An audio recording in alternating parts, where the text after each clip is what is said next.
And this is the same process AG Andrew Bailey used to remove St. Louis's former circuit attorney from office.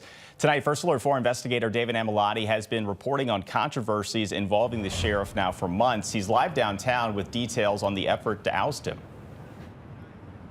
We've been covering the sheriff going back to January for a string of controversies. We were inside the civil courts building just within the last hour or so, hoping to get answers from Sheriff Montgomery himself, but he wouldn't take our questions. Like you mentioned, Andrew Bailey also used the quo warranto process to remove Kim Gardner in 2023. The sheriff says he's not going anywhere, which sets up a showdown in court. Let me be very clear,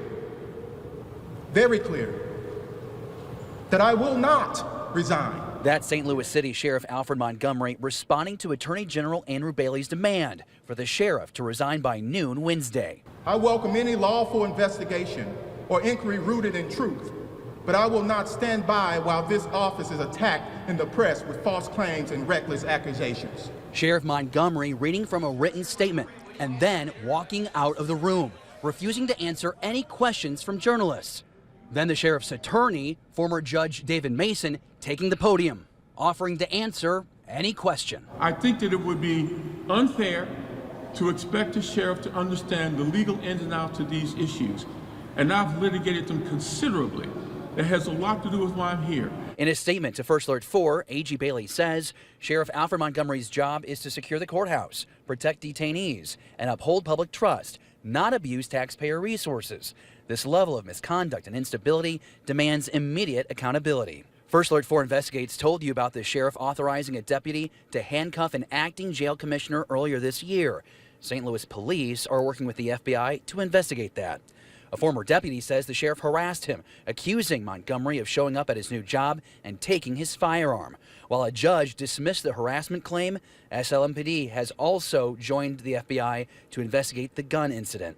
In February, audio revealed the sheriff made a former deputy roll the dice to keep his job.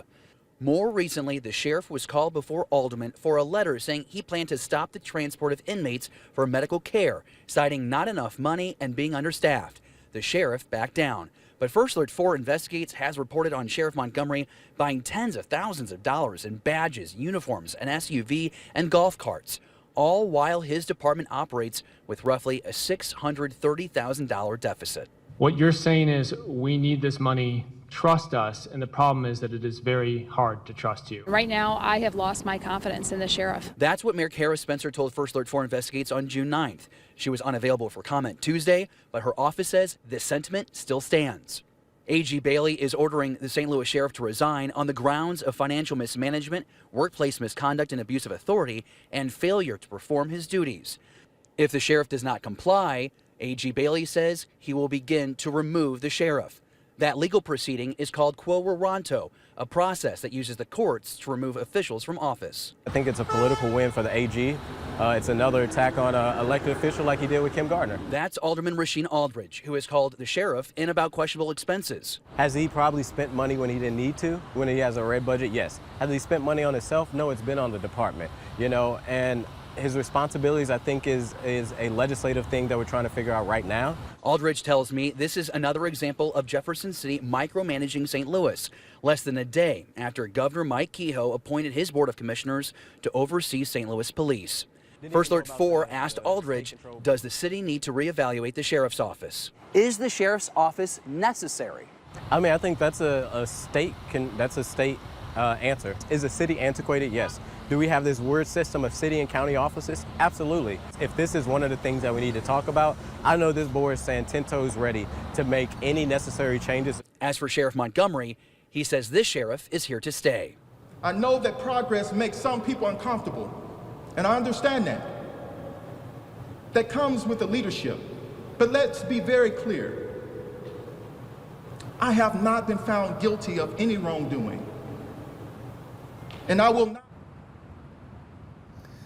Now, one of the questions that First Alert 4 Investigates continues to ask, if the sheriff decides to resign between now and noon, change his mind, or if he is removed from office, who appoints his replacement? Where does that person come from? You'll remember then Governor Mike Parson appointed Gabe Gore to replace Kim Gardner in 2023. Multiple sources saying it again would be the governor, although Alderman Rasheen Aldridge, who you heard from in our story, suggested there is an opportunity possibly for the mayor to make the appointment.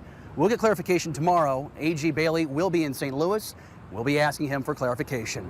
We're live downtown. David Amilati, First Alert 4 investigates. A lot to watch in the days ahead, David. Thank you. And the Attorney General's office now has a public tip line. You are asked to provide additional information, if you have it, regarding Sheriff Montgomery's alleged misconduct. You are asked to email stlcorruption@ago.mo.gov. That email is also inside the story on our website. AG Bailey, as David just said, will be in St. Louis tomorrow. First Alert 4 will be there, and we'll update you on air and inside the First Alert 4 news app.